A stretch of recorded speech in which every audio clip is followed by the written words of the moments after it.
விதைகளை இயக்கம் நண்பர்கள் அனைவருக்கும் வணக்கம். இந்த பக்கம் 2.5 ஏக்கர்ல பேரிச்சம்பழம், இந்த பக்கம் 2.5 ஏக்கர்ல டிராகன் ஃப்ரூட்ஸ். பெரும்பாலும் வறட்சியான பிரதேசங்களில் வளரக்கூடிய பேரிச்சம்பழம், குளிர் பிரதேசங்களில் வளரக்கூடிய டிராகன் ஃப்ரூட்ஸ் ரெண்டுமே சரி. வட இந்தியாவிலும் குளிர் பிரதேசங்களும் வளரக்கூடிய தாவரங்களை இன்னைக்கு தமிழ்நாட்டில் பரவலாக பல விவசாயிகள் பயிரிட்டு வெற்றிகரமாக நடத்தி வராங்க. அந்த வகையில கள்ளக்குறிச்சி மாவட்டம் உளுந்தூர்பேட்டை வட்டம் தானம் என்ற கிராமத்தில் இருக்கக்கூடிய விவசாயியான திரு குமரவேல் அவர்கள் சுமார் 10 ஆண்டுகளாக பேரிச்சம்பழங்களையும் 2 வருடங்களாக டிராகன் ஃப்ரூட்டையும் வெற்றிகரமாக பயிரிட்டு நல்ல லாபம் பார்த்து வராரு. அவர்கிட்ட தான் நாம இன்னைக்கு உரையாட போகிறோம். எப்படி இந்த தாவரங்களை நடவு செய்வது, எப்படி பராமரிப்பது, எப்படி அறுவடை செய்வது முழு தகவல்களை இந்த வீடியோவில் நாம இன்னைக்கு பார்க்கலாம். இதுவரைக்கும் நம்முடைய சேனலை நீங்க சப்ஸ்கிரைப் பண்ணாம இருந்திருந்தா சப்ஸ்கிரைப் பண்ணிடுங்க. பக்கத்தில் இருக்கிற பெல் சிம்பிளையும் கிளிக் பண்ணிட்டீங்கன்னா நம்முடைய புதிய வீடியோக்கள் உடனடியாக உங்களுக்கு வந்துடும். வணக்கம்ண்ணே. உங்களுடைய பெயர், நம்ம இந்த பண்ணை அமைஞ்சிருக்கக்கூடிய இந்த தோட்டம் அமைஞ்சிருக்கக்கூடிய முகவரிண்ணே? இந்த கள்ளக்குறிச்சி மாவட்டம் உளுந்தூர்பேட்டை வட்டம் தானம் கிராமத்தில் இருக்கு. உங்களுடைய பெயர்ண்ணே? குமரவேல். இது எத்தனை ஏக்கர் பரப்பளவுண்ணே நம்ம தோட்டம்? இந்த வயல் 2.5 ஏக்கர் பேரிச்சி மரம் இருக்குது, 2.5 ஏக்கர் டிராகன் இருக்குது. மொத்தம் ஒரு 5 ஏக்கர்ல வந்து பயிரிட்டு வரீங்க. இப்போ எத்தனை வருடங்களான பயிரிட்டு வரீங்க? பேரிச்சி மரம் 10 வருஷம் மரம் ஆகுது. இப்போ 10 வருஷம் ஆயிடுச்சு பேரிச்சி மரம் வச்சு. 10 வருஷம் ஆயிடுச்சு. நம்ம டிராகன் ஃப்ரூட்ஸ்ண்ணே 2 வருஷம் ஆகுது. இது எப்படி உங்களுக்கு அறிமுகமாச்சு? ஏன்னா நம்ம சுற்று வட்டாரத்தில் பார்க்குறோம், கிழங்கு வகைகள் பயிரிடுறாங்க, கரும்பு வைக்கிறாங்க. நீங்கள் கொஞ்சம் வித்தியாசமாக யோசிச்சு பேரிச்சம்பழங்கள் டிராகன் ஃப்ரூட்ஸ்லாம் வச்சுருக்கீங்க. எப்படி உங்களுக்கு அறிமுகம்? இது அண்ணா யூஎஸ்எல் இருக்கிறாரு. யூஎஸ்ஏல இருக்காரு. அவர் தான் இதை ஐடியா பண்ணி அவர் தான் பண்ணணும்னு சொல்லிட்டு அவர் தான் இதெல்லாம் பண்ணி இது பண்ணுறாரு. இந்த ஐடியா வந்து உங்கள் அண்ணன் மூலயமா வந்தது. ஆமாம். இப்போ இந்த கன்றுகள் எங்கே வாங்கினீங்க? நம்ம பேரிச்சம்பழ கன்றுகளும் குஜராத்தில் அவர் மூலியமாக தான், அவர் பொருள் மூலியமாக வாங்கி கொடுத்தாரு. பேரிச்சம்பழ கன்றுகள் குஜராத். இதில் ஏதாவது வெரைட்டி இருக்குதுங்களா? இல்லை இது ஒரு வெரைட்டி? இது பரி. இந்த வெரைட்டி பேர் பரின்ற. ஏன் இந்த வெரைட்டி தேர்ந்தெடுக்கிறது காரணம்? இதான் நம்ம கிளைமேட்டுக்கு நல்லா இருக்குது, நல்லா மூவிங் நல்லா இருக்குது. இப்போ வந்து ஒவ்வொரு கன்றுக்குமான இடைவெளி வந்து எவ்வளவு? 25 அடி. 4 பக்கமும் 25 அடி. 25 அடி எந்த பக்கம் பார்த்தா 25. இதுக்கு அடி உரமா என்னென்ன நம்ம உபயோகிக்கிறோம் ஆரம்பத்தில்? அடியில் வந்து எருவு தான், மாட்டு எருவு தான். ஆட்டு எருவு அதெல்லாம் போட்டு தான் ஃபஸ்ட்டு கன்று நடுவோம். ஃபஸ்ட்டு கன்று எத்தனை வயசில் கன்று நம்ம இருந்து நட்டோம்? நம்ம கன்று வந்து பார்த்தீங்கன்னா ஒரு அடி உயரம் தான் இருக்குது கன்று. 1 அடி உயரம். அது எத்தனை மாத கன்றுகளாக இருக்கும்? அது தெரில, அவங்களுக்கு டீட்டில் தெரியல. இப்போ நட்டு எத்தனை வருடங்களில் வந்து காய்கள் வந்து வெளியில் தள்ள ஆரம்பிக்குது? 3 வருஷம். 3 வருஷம். 3 வருஷம் காப்பு வந்து. இப்போ முதல் கொலை தள்ளனோடனே, ஏன்னா நம்ம இப்போ தென்னையெல்லாம் பார்த்தீங்கன்னா முதல் கொலை தள்ளனோடனே அதெல்லாம் இழுத்து கீழே அதெல்லாம் இதில் அந்த பராமரிப்புலாம் இதில் எதுவும் கிடையாது இல்லைங்களா? இதில் வேற என்னென்ன பராமரிப்பு? இந்த காவாத்து பண்ணுறதுலாம் எத்தனை நாளைக்கு ஒரு தடவை பண்ணணும்? இது தண்ணி வந்து வாரம் தண்ணி விடணும். வாரம் தண்ணி விடணும். வாரம் தண்ணி விடணும். 3 வருஷத்துக்கு மேலே ஃபுல்லாக நல்லா தண்ணி பாயணும். ஃபுல்லாக முதல் 3 வருஷம் நல்லா தண்ணி. 3 வருஷம் முடிஞ்சிச்சுன்னா தண்ணி கண்ணில் வந்து தண்ணி அதிகமாக இருக்குது. மரம் பெருசாகிடுச்சுன்னா 3 வருஷத்துக்கு மேலே காப்புக்கு வந்தோன்னா தண்ணி வாரம் ஃபுல்லாக தண்ணி விடும். இப்போ இந்த பேரிச்சை பொறுத்த வரைக்கும் பெரும்பாலும் இந்த வறண்ட நில தாவரம் அப்படின்னு வந்து நாங்கள் படிச்சிருக்கோம், கேள்விப்பட்டிருக்கோம். சவுதி அரேபியா அது போன்ற தாவரங்கள் தான் கேள்விப்பட்டிருக்கோம். அதான் அங்கே அதிக தண்ணீர் பாசன வசதி இருக்காது. ஆனால் இங்கே தண்ணீர் பாசன வசதி வந்து காரணம் இல்லை. தண்ணி வசதிலாம் அது கீழே ஜில்னு இருக்கும். மேலே வெயில், கீழே ஜில்னு இருந்தால் தான் பேரிச்சி மரம் நல்லாயிருக்கும். அங்கே மணல்னால கீழே உங்களுக்கு நல்லா அந்த இது இருக்கிறதுனால தான் அங்கே நல்லா வரும். அதிக வெயிலும் இருக்கணும், தண்ணியும் இருக்கணும் இல்லைங்களா? ஆமாம். இப்போ இந்த வெட்டுறதெல்லாம் இருக்குல்ல, சைடில் கழிக்கிறதெல்லாம், அதெல்லாம் எத்தனை நாளைக்கு ஒரு தடவை வந்து கழிச்சு விட்டுட்டே போவீங்க? வருஷம் தான். ஒரு வருஷத்துக்கு ஒரு டைம். அந்த காய் வரும்போது 1ஆவது மாதம் பூ வரும். அந்த டைம் எல்லாம் ஆளை விட்டு க்ளீன் பண்ணி விட்டா 1ஆம் மாதம் பூ வந்ததுன்னா கிராசிங் பண்ணணும். அதை கிராசிங்னா என்னென்ன? ஆண் மகரத்தை எடுத்து அதில் கிராசிங் ஒரு கொலையும் பண்ணணும். அப்போ ஒவ்வொரு முறையும் நம்ம இதை பண்ணணுங்களா? வருஷம் ஒரு முறையும் பண்ணணும். அப்பனா வேலைகள் பளு வந்து அதிகமாக இருக்கும் இல்லைங்களா? ஒவ்வொரு செடிக்கும் ஒவ்வொரு கொலைகளுக்கும் எடுத்து பண்ணணும் இல்லைங்களா? இந்த கொலை தள்ளிடுச்சு, அது வந்து இந்த பழம் வந்து முத்திர பருவத்துக்கு வந்து எவ்வளவு நாள் ஆகும் வர்றதுக்கு? அதான் 1ஆவது மாதம் வந்தோம்னா 7ஆவது மாதம் சாப்பிட்ற மாதிரி வரும். 1ஆவது மாதம் வந்து 7ஆவது மாதம் வந்து சாப்பிட்ற மாதிரி வரும். அப்பனா 7 மாதம் வரைக்கும் அந்த காயினுடைய வளர்ச்சி அதுலயே இருக்கும் இல்லைங்களா? அப்பனா வருடத்துக்கு எத்தனை முறைனா நம்ம ஒரே வருஷம் தான், ஒரே டைம் தான். வருஷத்துக்கு ஒரு தடவை தான் பண்ண முடியும் இல்லைங்களா? வருஷம் ஒரு டைம் தான். இப்போ ஒரு வருஷத்துக்கு வந்து எத்தனை கொலைகள் தள்ளும் ஒரு மரம்? அதிகபட்சமா எத்தனை தரும், குறைந்தபட்சம் எத்தனை தள்ளும்? அது 20 கொலைட்டு வரும். நம்ம ஒரு 10 கொலைக்கு மேலே விடக்கூடாது. மரத்துக்கு 10 கொலைக்கு மேலே விடக்கூடாது. அப்ப மீதி அந்த 10 கொலை நம்ம அதெல்லாம் கட் பண்ணி போட்ட வேண்டியது. நாமளே கட் பண்ணி. அது ஏன்னா அது காரணம் அது ஃபுல்லாக விட்டா என்ன பண்ணுறதுன்னா சத்து ரொம்ப இதாகி காயெல்லாம் பெருக்காது, ரொம்ப இதாகும். 10 கொலை 12 கொலை ஒரு சத்துக்கள் வந்து அந்த மரம் எடுத்து தர முடியாது அந்த 20 கொலைக்குமே. அதனால 10 கொலை குறைஞ்சபட்சம் வச்சுக்கலாம் இல்லைங்களா? ஆனா நாங்க பேரிச்சம்பழங்களை வந்து இந்த உலர் பேரிச்சம்பழமா தான் பார்த்துருக்கோம். ஆனா நீங்க ஃப்ரெஷ்ஷா கட் பண்ணி அப்படியே காயா கொடுத்துக்கிட்டு இருக்கீங்க. இது எப்படி உலர் இதாக மாற்ற முடியுமா, இல்லை அப்படியே காயவே அப்படியே அவ்வளோதான்? இதெல்லாம் எது மாற்ற முடியும். இது காயாக தான் கொடுக்கணும். அப்போ அந்த உலர் ரகமாக வர்றது வந்து வேற வெரைட்டி, வேற ரகம். அப்போ நம்ம வந்து இந்த காயை தான் நம்ம சாப்பிட முடியும் இல்லைங்களா? ஆமாம், கெமிக்கல் எதுவுமே போடாது, அப்படியே இது பண்ண வேண்டியதான். இந்த பேரிச்சை கொலைகளை பார்த்தோம். அந்த கொலைகள் ஃபுல்லாக வந்து ஒரு வலை கட்டி மூடி வச்சிருக்கீங்க. எதுக்காக அந்த வலைலாம் கட்டி மூடி வச்சிருக்கீங்க? எத்தனை நாளில் வந்து அந்த வலையை கட்டணும்? நாம விலை வந்து 1 மாசத்துல கட்டணும். கிராசிங் பண்ணி 1 மாசம் 1.5 மாசத்துல கட்டணும். 1.5 மாசத்துல கட்டிடணும் நம்ம வலையை. கட்டிட்டா அந்த குருவிகள் கொத்தா இருக்கும், வவால் தொல்லற அது வந்து பண்ணா இருக்கும். அதுக்கோசரம் அந்த வலையை கட்டி வைக்கிறது. அந்த குருவிகள்ட்ட இருந்தும் வவால் இருந்து காப்பாத்துறது அந்த வலையை கட்டி வைக்கிறது. இப்ப அறுவடை பண்ணும்போது வந்து அப்படியே கொலையோட அப்படியே பண்ணி எடுத்து. ஆனா இப்போ ஒரு மரத்துல இருந்து ஒரு அறுவடை பண்ணாக்க எத்தனை கிலோ வரைக்கும் நமக்கு கிடைக்கும் காய்கள்? ஒரு கொலை 25 கிலோ சரசரம் வரும். 250 கிலோ 200 கிலோ ஒரு மரத்துக்கு. ஒரு மரத்துக்கு 200 கிலோ வரும். இப்போ நம்ம 2.5 ஏக்கர் இருக்கு. மொத்தம் எத்தனை மரங்கள் இருக்கும் நம்ம கிட்ட? 135 இருக்கு. 135 மரங்கள். ஒரு தோராயமா கேட்கறேன், வருஷத்துக்கு வந்து எத்தனை கிலோ நம்ம இந்த 2.5 ஏக்கர் 133? அது ஈல்டு பொறுத்து மரத்துக்கு ஒரு 200 கிலோ வச்சுக்கலாம். ஒரு 100 மரம் 30 மரம் அப்படி இப்படி போயிட்டா கூட 100 மரம் 100 மரம் 100 மரத்தோட காய் நிற்கும் இல்லைங்களா? ஆமாம். அப்படின்னா ஒரு 2 டன்னு கிட்ட கிடைக்கும் வருஷத்துக்கு. இல்லை, டன் அதிகமாக வரும். அதிகமாக 200 கிலோ நம்ம என்ன 100 மரத்துக்குனாச்சு. ஓ ஆமாம். 20 டன்னு சர்வசாதாரணமாக வரும் நல்லா எடுத்தா. 20 டன் எடுக்கும். இப்போ ஒரு கிலோ வந்து எப்படின்னு கொடுக்குறீங்க நீங்கள் விலை? நம்ம பேரிச்சம் காய்களை 250 ரூபா. இங்கே லோக்கலில் 250 ரூபா கொடுக்குறீங்க. மொத்தமாக எடுத்தாங்களா 200 180, அது மார்க்கெட்டிங் பொறுத்து. ஓ, மார்க்கெட் எடுப்பு. இதோட விலை ஏற்றம் இறக்கம் அந்த மாதிரி? அது வந்து இது ஒரே மாதிரி தான், அவங்க விற்கிறவங்களும் ஒரே மாதிரி தான். இப்போ எல்லாம் 250 அந்த மாதிரி தான், கடையில் 300 வரைக்கும் விற்கிறாங்க. நடும்போது வந்து ஆரம்பத்தில் நம்ம வந்து ஆட்டெருவு மாட்டெருவுலாம் போட்டு வச்சிருப்போம்.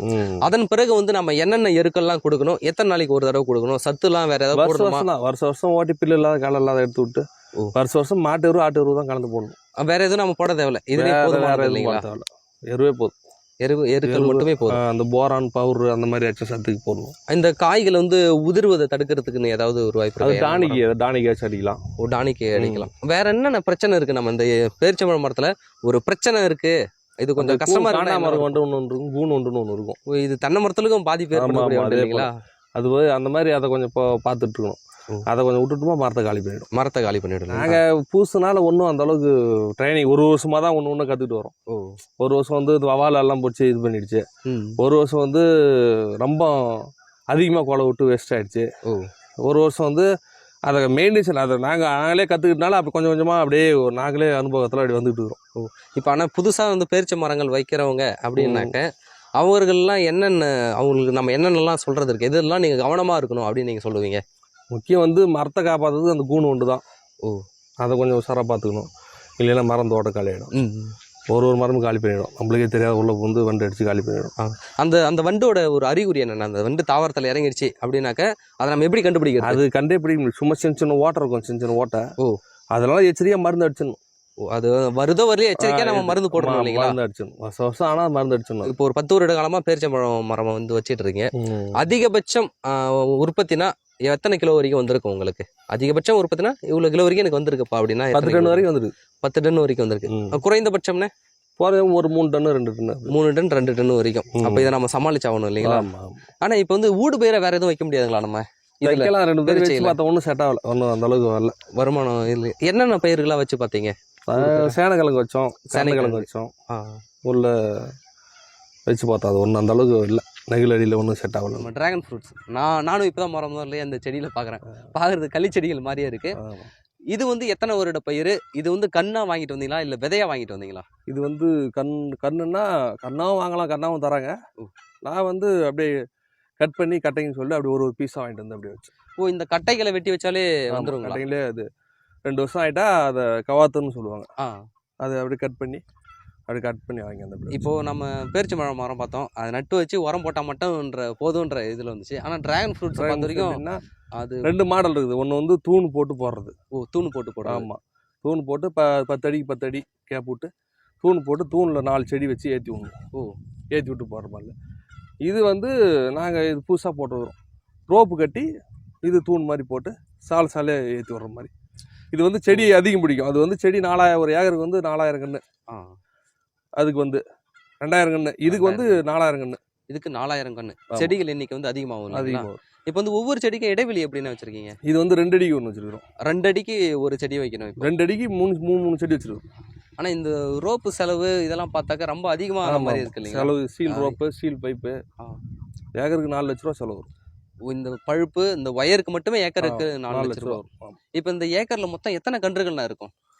ஒரு ஏக்கருக்கு வந்து 5000 கன்றுக்கிட்ட இருக்குது. 5000 கன்று ஒரு ஏக்கர்ல இருக்கு. ம். அப்பனா எப்படி பார்த்தாலும் ஒரு 10,000 இருக்குது. கன்றுகள் வந்து 2.5 ஏக்கர்ல நம்ம ஆமா வச்சிருக்கோம் இருக்குது. இல்லைங்களா? ஆமா. இப்போ ஆனா இது எத்தனை நாள் வளர்ந்து அந்த பூ வைக்கக்கூட ஆகக்கூடிய காலம் பூ வந்து எவ்வளவு வந்து நாள்? வளர்ச்சி 1.5 வருஷம். 1.5 வருஷம். ஆமா 2 வருஷத்துல காப்பு வரும். 2 வருஷத்துல காய்க்கு வந்துரும் ரெடி ஆயிடும். 2 அந்த வருஷத்துல பூ 2 2 வருஷத்துல வருஷத்துல பூ இருந்து வச்சுக்க ஆரம்பிச்சிடும். 30 வருஷம் வரைக்கும் மெயின்டெனன்ஸ் பண்ணலாம். 30 வருஷம் வரைக்கும். ஆனா இப்போ இந்த ஒவ்வொரு அந்த 10 அடி பாத்தி gap. இருக்கு இல்லைங்களா? அதுக்கு 10 அடி 10 அடி gap. 10 அடி கேப் இருக்கணும் 10 கண்டிப்பா. அடி. ஏன்னா இந்த நீளத்தை இன்னும் குறைச்சிருக்கலாம் இல்லைங்களா? ஏன்னா இந்த இது செடியோட அது அடர்த்தி இருந்தா தான் அதிகம். வெயில் நல்லா இருந்தா தான் இந்த மாதிரி காத்தோட்டமா இருந்தா தான் காய் நல்லா பிடிக்கும். இதுவும் வெயிலுக்கு ஏற்ற ம். தாவரம் ஆமா. இல்லைங்களா? இந்த மண்ணுக்கு எப்படி இது கரெக்டா இருக்குங்களா? கரெக்டா இருக்கு. ஒண்ணும் பிரச்சனை இல்ல. இதுல ஏதாவது வெரைட்டி இருக்குங்களா? இல்ல இந்த ஒரு ரகம் இதுலயும் தானா? வெரைட்டி இருக்குது. இதுல 2 வெரைட்டி எனக்கு தெரிஞ்சு 2 வெரைட்டி இருக்குது. ஒன்னு வெள்ளை, இது பிங்க் கலர் உள்ள இருக்கு. Pink colour. ம். இதுக்கு எதுக்கு நான் பெரும்பாலும் யூஸ் பண்றது எதுக்காக? இது சுகர் பேஷண்ட் இது நிறைய இது ஆகுதுன்றாங்க டாக்டர் நிறைய இதுக்கு. ம். இந்த பழம் சாப்பிட்டா எந்த ஒரு இதுவுமே கிடையாது. ஓ. நல்ல உடம்பு இதுக்கு நல்லா இருக்கும். இப்போ பூல இருந்து காய்கள் வந்து எத்தனை நாளைக்கு ஒரு தடவை காய்கள் வர ஆரம்பிக்கும்? எத்தனை நாள் கழிச்சு? ஒரு ஒரு பூ வச்சுன்னா 1 மாசம் ஆயிடும். பூ வச்சா 1 மாசம் கழிச்சு தான் நம்ம காய் வரும். ஆமா காய் 1 வருஷம் 1 அந்த மாசம் ஆயிடும். காய் பழுத்து பழமாவதுக்கான கால அதான் ஒரு இடைவெளி 1.5 மாசம் 1.5 மாசத்துல பழம் நம்ம கைக்கு வந்துரும் ரெடியா. வந்துரும். இப்போ வந்து முள்ளு செடிகளா இருக்கு. இதை பறிக்கும் போது ஏதாவது கட்டரை வச்சு கட் பண்ணணும். கையில வந்து க்ளோஸ் போட்டுட்டு தான் கிளவுஸ் போட்டுட்டு தான் பண்ணணும். அந்த பழத்தை அப்படியே பூக்கலாங்களா இல்ல கட் பண்ணி தான் பூக்கணுங்களா? கட் பண்ணி தான் இருக்கும். கட் பண்ணி அப்படியே தான் போட்டா அது தோல் மாதிரி உரியும். ஓ. கட்டரில் அப்படியே கட் பண்ணி. கட்டர்ல கட் பண்ணிக்கணும் இல்லைங்களா? ம். ஓகே. இப்போ ஒரு செடியில வந்து எத்தனை காய்கள் வரைக்கும் வரும்? ஒரு செடியில வந்து 10 காய் வரும். 10 10 காய்கள் பழம் வரும். வரும். 10 ஒரு செடியில 10 பழம் வரும். 10 பழம். வருஷத்துக்கு எத்தனை தடவை இது காய்கள் 6 காய்க்கும்? மாசம்.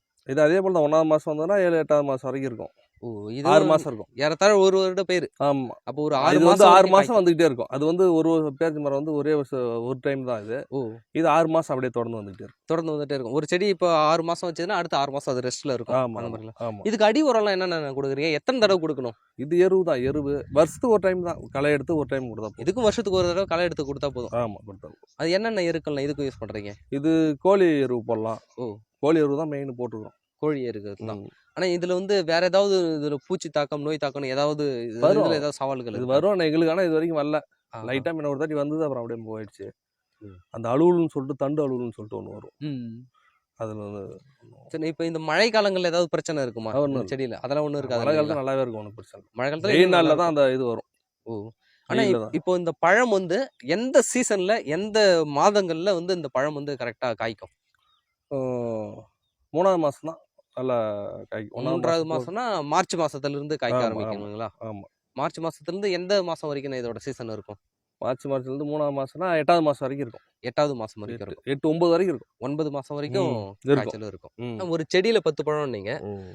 இப்போ வந்து ஒரு ஏக்கர்ல வந்து குறைஞ்சது வந்து ஒரு 4000 செடி. 4000 செடி இருக்கு. ம். அப்பனா ஒரு கிலோ கணக்குல இதை நீங்க கொடுக்குறீங்களா? எத்தனை கிலோ வரைக்கும் நமக்கு கிடைக்குது ஒரு ஏக்கர்ல? ஒரு ஏக்கரில் வந்து 10,000 10 டன் வரும் ஒரு ஏக்கருக்கு வருஷத்துக்கு. ஒரு ஏக்கருக்கு 10 டன். இது நம்ம கிலோ கணக்குல கொடுத்துட்டு இருக்கோமா? கிலோ கணக்கு இல்ல தான். பீஸ் கணக்குல? கிலோ கணக்கு தான். கிலோ எவ்வளவு ஒண்ணு கொடுக்குறீங்க? கிலோ நம்ம வந்து இங்க வந்து வாங்குறவங்களுக்கு இங்கே எவ்வளவு? வந்து வாங்குறது வெளியில 200 ரூபா. கடைகளுக்கு கிலோ 200 ரூபாய் இங்க வந்து வாங்குறவங்களுக்கு. வெளில மொத்தமாக இதில் கொடுத்தா 180 170 அந்த மாதிரி. 20 ரூபா 30 ரூபா கம்மி பண்ணி கொடுப்போம். 20 ரூபா கம்மி மொத்த பண்ணி ரேட்டு கொடுக்குறீங்க. மொத்தமாக எடுத்துகிட்டு போகிறோம். ஆனா இப்ப பேரிச்ச பழமா இருந்தாலும் சரி, நம்ம டிராகன் ஃப்ரூட்ஸா இருந்தாலும் சரி, ஒரு ஆமா. பெரிய அளவிலான முதலீடு வந்து போட்டிருக்கீங்க. ம். இதற்கேத்த வருமானம் வந்து நம்மள இதுல எடுக்க முடியுமா? அதெல்லாம் எடுத்துடலாம். இப்போ நம்ம இந்த டிராகன் ஃப்ரூட்ஸை பொறுத்த வரைக்கும் அதிகபட்சமா எத்தனை டன் வரைக்கும் நமக்கு கிடைச்சிருக்கு? இப்போ தான் ஃபர்ஸ்ட் ஸ்டார்டிங். இந்த வருஷம் தான் 2 வருஷம் ஆயிருக்குது. ஒரு 2 வருஷம் ஆகி இப்பதான் முதல்ல காய்கள்லாம் வைக்குது. ஆமாம். இப்போ இது வரைக்கும் ஒரு எத்தனை கிலோ தோராயமா 2 டன் நாங்கள் எடுத்துருவோம். இப்போ 2 டன் 2000 கிலோ எடுத்துருவோம். 2000 கிலோ. ம். ஓகே. இதுல மார்க்கெட்டிங்லாம் எப்படின்னு இருக்கு? நம்ம உள்ளூர்ல கொடுக்குறீங்களா இல்ல வெளியில இதற்கு உள்ளூரில் ஓரளவுக்கு போயிட்டு இருக்குது. இதான் வெளியூரில் மார்க்கெட்டிங் நல்லாவே இருக்குது. கோயம்பேட்டுலாம் நல்லாவே இருக்குது. இப்போ நாமளே பறிச்சு பேக் பண்ணி ஏத்தி அனுப்பிடணுங்களா? ஆமாம் ஏற்றி.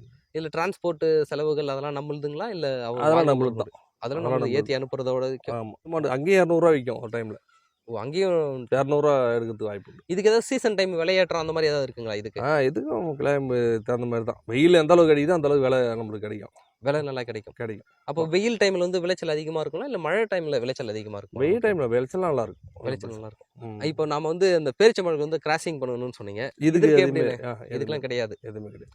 இந்த பழம் வந்து பழுத்துருச்சு அப்படின்னு நம்ம எதை வச்சு சொல்லுவோம்? அதான் கலர் இந்த ரெட்டு வந்துடும். இந்த ஒரு பச்சையா இருந்து ஆமா, பச்சை கலர்ல இருக்கு. பச்சையா இருந்து அந்த மாதிரி ரெட் ஆயிடும். அந்த ரெட் கலர் வந்துச்சுன்னா பழுத்துருச்சு, நம்ம அறுவடைக்கு ரெடி பண்ணிடலாம். வந்து நம்ம பேரிச்சம்பழமும் சரி, நம்ம டிராகன் ஃப்ரூட்ஸும் சரி, மண் ரகம்னு ஏதாவது ஒன்று இருக்கா? அதை நம்ம ஏதாவது மண் பரிசோதனை ஏதாவது பண்ணணுமா? பண்ணணும், கன்ஃபார்ம் மண் பண்ணணும். பரிசோதனை கண்டிப்பா பண்ணணும். நாங்கள் பண்ணோம் ஃபர்ஸ்ட்டு. ஓ. எந்த அளவுக்கு வந்து ஒரு 5 அடி 6 அடி வரைக்கும் பேரிச்ச மரத்துக்கு வந்து உள்ள வந்து பாறை செட்டு இருக்கக்கூடாது. ஓ. அந்த மாதிரி மண் நல்லா இருந்ததுன்னா நல்லா இருக்கும். மரம் வந்து வளர்ச்சி நல்லா இருக்கும், நல்லா இருக்கும்.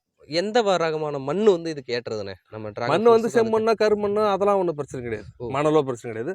பாறை வந்து 5 அடி கீழே இருக்கணும். கீழே 5 அடி 6 அடி இன்னொன்னா உள்ள செட்டு வந்து மண் அதுக்கு கீழே வரைக்கும் கொஞ்சம் லூஸாக இருக்கும். அப்பதான் இந்த பேரிச்ச மரங்கள் நல்லா இருக்கும், மரம் நல்லா இருக்கும். டிராகனுக்கு பிரச்சனை இல்லை. டிராகனுக்கு பிரச்சனை இல்லை. இதனுடைய வேர்கள்லாம் ஒரு 2 அடி ஆழம் வரைக்கும் போகுங்களா? இது 2 அடிலாம் போகாது. ஒரு நீட் அகலத்தில் பார்த்தீங்கன்னா ஒரு 2 அடி போகும். ஆழம் வந்து போகாது. இது ரொம்ப மேல தான் இருக்கும். வேர்கள் மேலோட்டமா மேலோட்டமாக தான். ஆனா இப்போ இந்த ஆயுட்காலம் எவ்வளவு? நம்ம டிராகன் ஃப்ரூட்ஸ் வந்து எத்தனை வருடங்கள் வரைக்கும் நமக்கு வந்து பலன் தரும்? 30 வருஷம் சொல்லிருக்காங்க. 30 வருஷம் சொல்லியிருக்காங்க ஒரு செடி. ஒரு செடி. அப்போ ஒரு தடவை பயிரிட்டா 30 வருஷம் வரைக்கும் நம்ம அறுவடை எடுக்கலாம். அதுக்காக அது கட் பண்ணிட்டு 30 வருஷம். 30 வருஷம். நம்ம பேரிச்சம்பழம் எத்தனை வருடங்கள் வரைக்கும் எனக்கு சொல்லியிருக்காங்க? அது 130 வருஷம் சொல்லுங்க. 130 வருஷம் வரைக்குங்களா? நமக்கு பின்னாடி வர சந்ததிகளும் அதை பயன்படுத்தலாம் இல்லைங்களா? ஆமா. ரொம்ப நன்றிண்ணே. இந்த பேரிச்சம்பழமா இருந்தாலும் சரி, டிராகன் ஃப்ரூட்ஸா இருந்தாலும் சரி, ஒரு நல்ல பயனுள்ள தகவல் சொல்லியிருக்கீங்க. ரொம்ப நன்றி.